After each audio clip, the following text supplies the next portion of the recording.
Tonight, a question about American values after President Trump warned that a whole civilization will die tonight, never to be brought back again.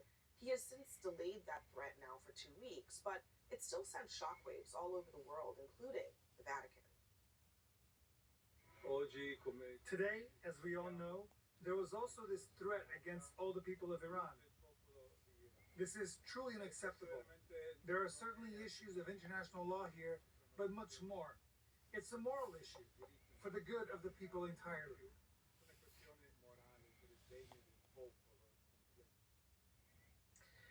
The Pope has been weighing in on this conflict for a while now, but I think you described it as a genocidal threat. Other people have described it that way. I mean, there's this debate always, should you take Trump literally or seriously? But whether you take him literally or seriously, saying that you're going to end a civilization is a serious threat that no American president has ever issued before. And you should. And honestly, those sorts of things, when this really are very unhelpful. But I will also say, we're not unaccustomed to him doing this. He did it with respect to North Korea. He said similar things with respect to China. He's made bluffs with respect to Canada. He's done it over and over again. And every time that he does this, I find that the media is running around chasing its tail with respect to him. I get he's the president of the United States. He should not be saying any of that sort of thing. And it's wrong. It is absolutely wrong. At the same time, how many times are we going to do this with this guy? I mean, why? I mean, why are we engaging? You can blame the media, but it's also so the onus is on us to say, oh, well, we'll just ignore him because he's making statements like a mad king. So we just normalize it as, well, that's just Trump being Trump and move on.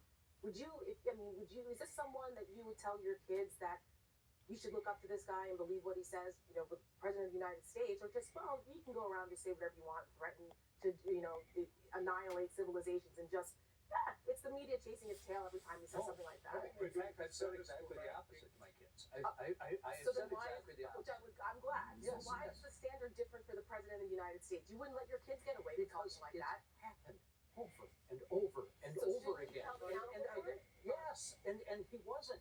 He is the president of the United States. So you have to actually deal with what you have.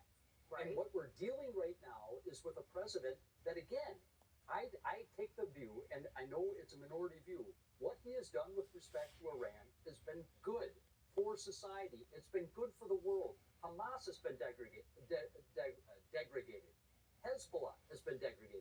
The Iranian military, nuclear, it is an evil nation state. I look at the long game rather than what you're talking about.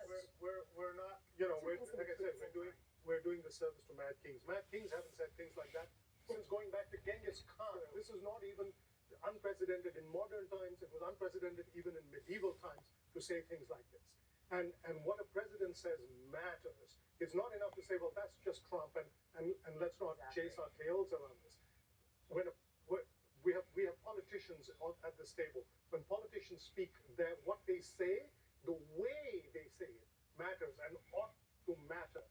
When I was a child and came home, and if I used a profanity, my parents then said, that's just Bobby being Bobby, and we could move on with that. I got my punishment for that. And the president should not get a free pass. He's an 80-year-old man. He's a grown adult. He cannot be just simply brushed. This kind of behavior, this kind of language cannot simply be brushed away. A civilization? For crying out loud. We're not even allowed to say that about a town or a village. We're not supposed to use language like that. George Bush went to Iraq and he used very different language. The language, I covered that war. I remember, and it was not a war I was in support of, but I covered it as a journalist in Baghdad for 5 years. I distinctly remember George Bush saying, we come to Iraq with respect for your civilization, with respect for the faiths that are practiced here. There's a difference. Presidential language goes down in history. That's got to count for something, and we cannot simply brush this away like this. Absolutely. I mean, I don't have any respect for the government, for this regime, but I'll tell you, unhinged and unhelpful is the only way. When you read something like that, you say, how does this advance the ball forward? And also, there's only so many times you can cry wolf and say things like that are so extreme and crazy where people just blow you off, including I think the more this, yes, we're desensitized. You're right, and that's not a good thing. And by the way, little language. I'm from Jersey, so little's okay. So let me just read this, because this is conservative commentator Oren Cass. He's close to Vice President J.D. Vance. He says, simply put, what is the point of all of this? If these are empty threats that we all know he will not carry out, then they are ineffective threats. The Iranians are on X2 and merely making the president and our nation look foolish. If they're not empty threats and the president is asserting the American position that such actions are acceptable in this situation and ones that we are willing to take, we are not living in some quantum thought experiment where he is simultaneously is and is not serious. I don't agree that he's made empty threats as it relates to Iran. This is literally an empty threat. I don't think the people that we decapitated at the top of their regime would call them empty threats either. I mean, we clearly demonstrated the interest in using the U.S. military to take drastic action. All of the shifting deadlines. Right. What do you call the threat this morning to end their civilization, only to accept a 10-point plan that was put on the table yesterday as the basis for negotiations? You haven't seen the 10-point plan. All we know is that they said they would reopen the strait. Beyond that, we don't know anything. Hold on a second. The president retweeted the Iranian foreign minister's statement, which said explicitly that they are using the 10-point plan as a basis of negotiation. I'm not making that up. The president reiterated that on an ex post, Scott. But I have so my point is the threats from Trump and some of this stuff is to bomb their bridges, to bomb their desalination plants, to bomb them out of their civilization off the face of the earth. How are those not empty threats? Well, it looks like it brought them to the table tonight and got them in a place where they would agree to a ceasefire. I mean, I'll give you a counter argument to all these other Scott, positions, which is that is the not president to reality.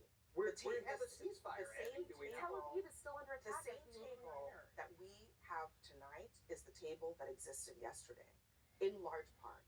And fundamentally, the only thing that has been agreed to is that Iran will continue to control the Strait of Hormuz and will allow ships to go through on their control. That is the only thing that has been agreed to.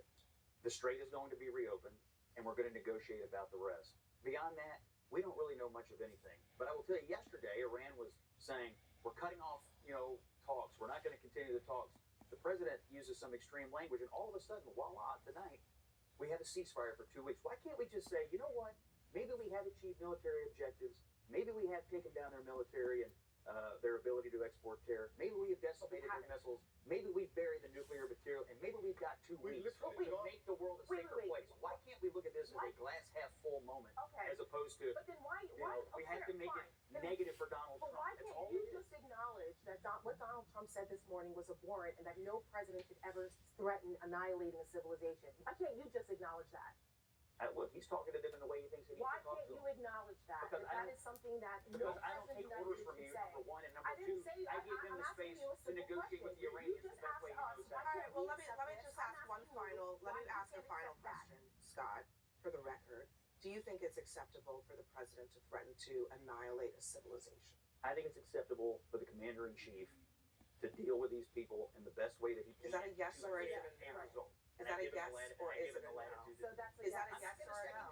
I'm not going to second guess. So it's a yes. We put out a statement. We now have a ceasefire. Okay. Those are the two things. I just wanted to ask for the record. Yes. A yes on your part. We'll leave it there. Coming up next for us, the defense.